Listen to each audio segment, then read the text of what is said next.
My girlfriend blocked me on everything after I tried to talk about our future. I couldn't reply. So I emailed her landlord and withdrew as the guarantor on her lease. She was left frantically calling me after receiving an eviction notice. I, through mail, think I'm finally done. It's funny how a whole future can just vanish. One minute you're picking out paint swatches, the next you're staring at a generic profile icon where a smiling face used to be. Leslie, 29. And I have been together for 3 years. It felt serious. I thought it was serious. We talked about everything, or so I believed. Marriage, kids, the kind of dog we'd get, a goofy golden retriever, was the final verdict. 6 months ago, she found the perfect apartment, a little one-bedroom with a balcony she adored. The catch? Her freelance income wasn't quite stable enough for the landlord.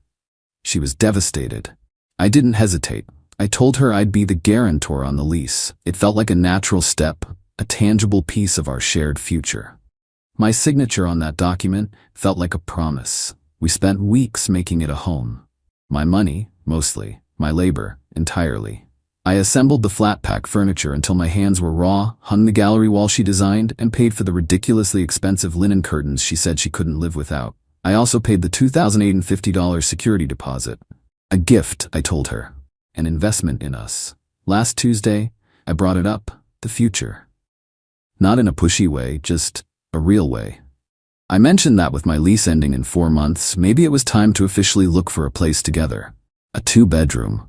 Something that was ours, not just hers with my name on the paperwork. Her face tightened. The shift was so subtle I almost missed it. She said she was tired, that it wasn't the right time for a heavy conversation. Fine. I dropped it. The next day, she was distant. Texts went unanswered for hours. When she did reply, it was one-word answers. By Thursday, I knew something was wrong. I called her. It went straight to voicemail. I checked her social media. Gone. Blocked. I was staring at a blank space where our life together used to be. I felt a flash of hot, blinding panic. Did something happen to her? I drove to her apartment. Her car was there. The lights were on. I could hear music playing. I knocked. No answer. I used my key, the one she gave me. The first thing I saw was a pair of muddy Adidas sneakers on the new rug near the door. Size 11 at least. I'm a size 9. They weren't mine. And standing in the kitchen, laughing with Leslie, was Philip. A guy from her yoga studio she'd mentioned a few times. The way he had his hand resting on the small of her back, it wasn't friendly. They both froze when they saw me. Leslie's face was a mask of guilt. Philip just looked annoyed, like I was an inconvenience. "What are you doing here?" Leslie asked, her voice thin. "You blocked me," I said, my own voice sounding hollow. "I was worried." "You should have called," she said, not meeting my eyes. "I did. You blocked my number." The silence was deafening. Philip, to his credit, at least had the decency to look slightly uncomfortable. He took a step back from her. "I think you should go," she finally whispered. I didn't argue. I didn't yell. That's not my way. The hurt was a physical thing, a cold, heavy weight in my chest, but my mind was surprisingly clear. I just looked at her, at the apartment I had helped build, at the man who was wearing his shoes on the rug I paid for. I turned around, left the key on the little table by the door, and walked out. I sat in my car for a long time. The anger came, but it wasn't hot. It was cold, methodical. The betrayal wasn't just about Philip. It was the cowardice, the complete and utter disrespect. She couldn't even grant me a conversation. She just deleted me. So I acted. I went home, pulled up the digital copy of her lease agreement, the one I had saved because I'm meticulous about paperwork. I read the guarantor clause very, very carefully. It stated the guarantor could withdraw their support with written notice to the landlord, after which the tenant would have 30 days to provide a new guarantor or vacate the premises. My hands were steady as I composed the email. Subject: withdrawal of guarantor status for lease at apartment address, Unit 7B, tenant, Leslie Mills. Dear Mr. Russell, please accept this email as formal written notice that I am withdrawing as the financial guarantor for the lease agreement of the above-mentioned property, effective immediately. As per the terms of the agreement, I understand this initiates a 30-day period for the tenant, Miss Leslie Mills, to secure an alternative guarantor. Thank you for your understanding. Sincerely, my full name.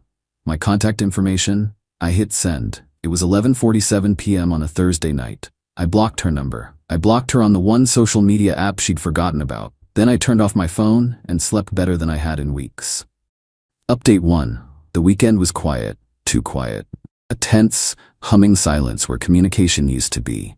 I spent it purging my apartment of her, the framed photos, the stupid ceramic mug, the extra toothbrush.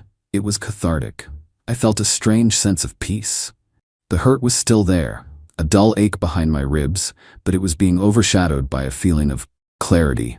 The storm broke on Tuesday afternoon. Just as I suspected, Mr. Russell, being an old-school professional, didn't act on a late-night email over the weekend.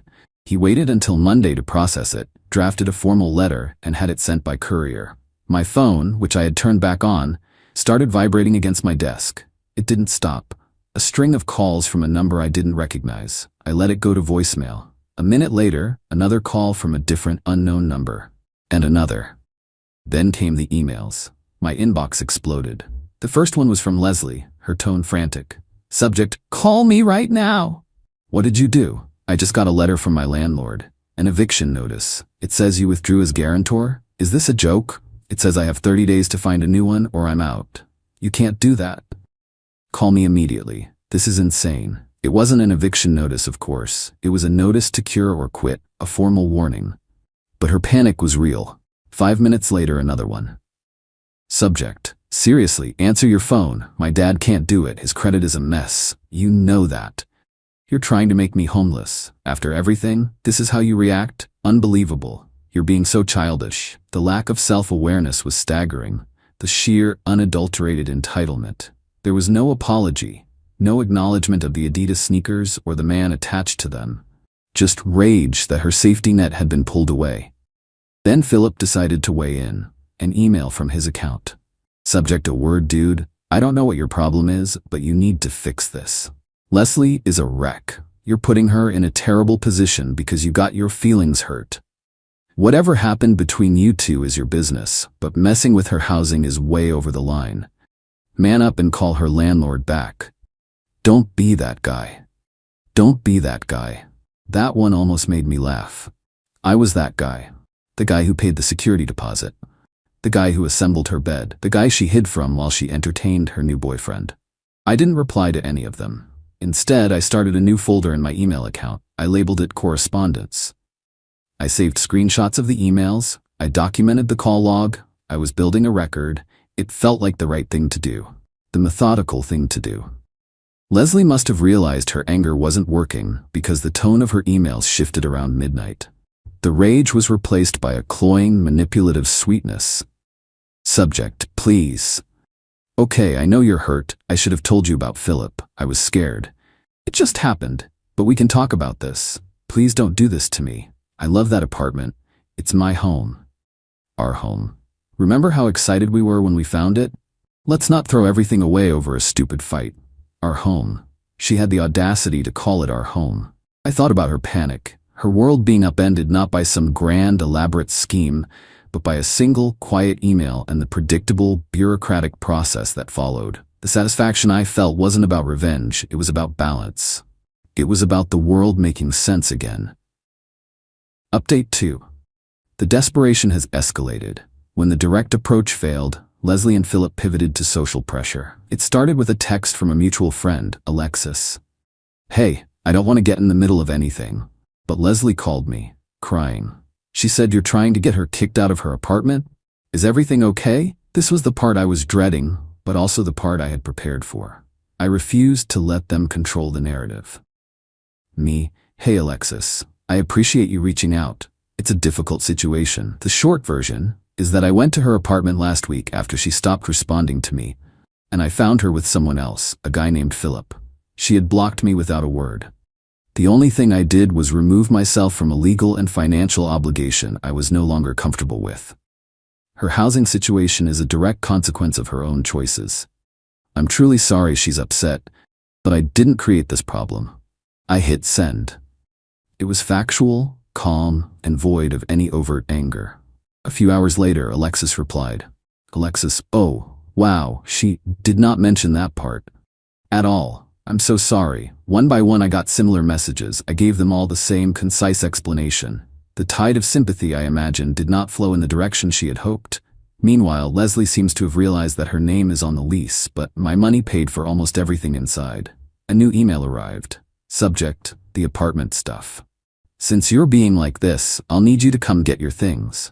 But we need to discuss what's yours. The couch, for instance. I picked it out. And the TV. I use it every day. It seems unfair for me to lose my home and my furniture. I think a fair solution would be for you to let me keep the main things: couch, bed, TV, kitchen table, and you can take the bookshelf and the lamp. Also, you owe me for half of the last 2 hydro bills. I read the email twice. The sheer nerve. She wanted me to leave thousands of dollars of furniture as a parting gift for her infidelity, and she wanted me to pay her for hydro. My response was immediate. I created a spreadsheet. Column A, item. Column B, purchase price. Column C, link to the online receipt. Column D, owner. My name was in every single cell. At the bottom, a separate entry. Security deposit, $2,850, paid by my name. I attached the spreadsheet to my reply. Subject: the apartment stuff. Leslie, I have attached a list of my personal property currently in your possession. As you can see, the furniture and electronics are my property. I am not asking for the hydro bills. Please consider my payment of your utilities for the last 6 months as a gift. I am available to retrieve my belongings this coming Saturday between 10 a.m. and 2 p.m. Please ensure everything is accessible. I will be bringing a friend to help me move. Regarding the $2,850 security deposit which I paid, I will be formalizing my claim to have it returned to me by the landlord upon the termination of your lease. I suggest we coordinate to make this process smooth. Thank you. The response from Philip was almost instantaneous. Subject: unbelievable. Are you kidding me? A spreadsheet? You're really going to take a girl's bed? We're not leaving you a dime of the security deposit. You gave that to her as a gift. You can't just take back a gift. A written admission of their intent. I dragged it right into my correspondence folder. They still don't get it. They think this is an emotional drama. It's not. It's just paperwork. It's just cause and effect. Final update. It's over. The dust has settled, and the final picture is clearer than I could have imagined. The moving day was an exercise in tense silence. I showed up at 10 a.m. with my friend Randy.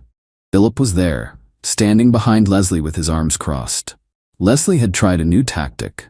She had moved the small things into a pile by the door. The major furniture was still arranged perfectly.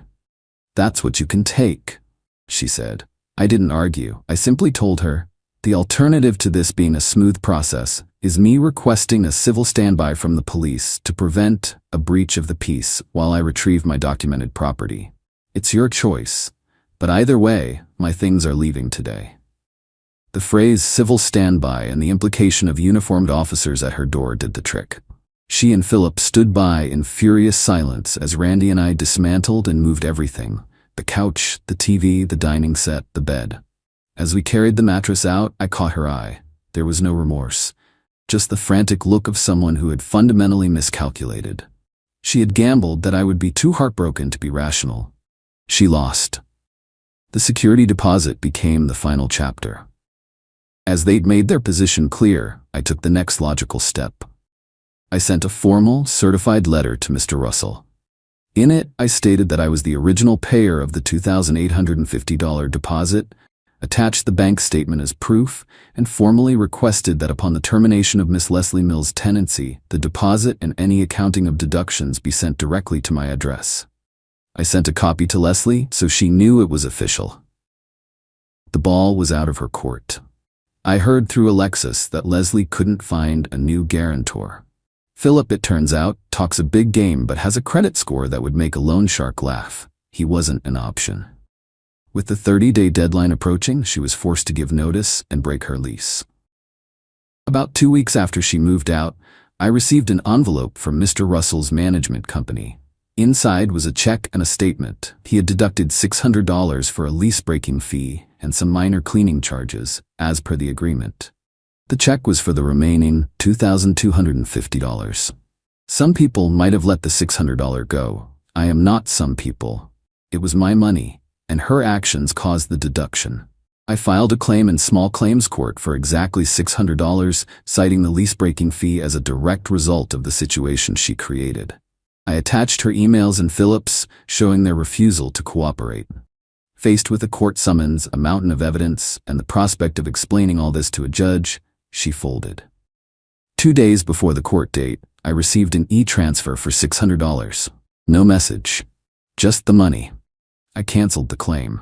Leslie and Philip are apparently living in his tiny shared bachelor apartment across town. Their social circle has shrunk considerably now that the full story is known. As for me, I'm good.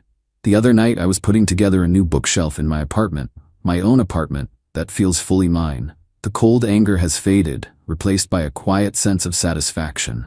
Not a gleeful feeling of revenge, but the simple contentment that comes from restoring order. They'll never see their own actions as the catalyst. In the story they tell, I'm sure I'm the cold, calculating monster. And that's okay. I don't need them to get it. I didn't do it for them. I did it for me. I closed the file,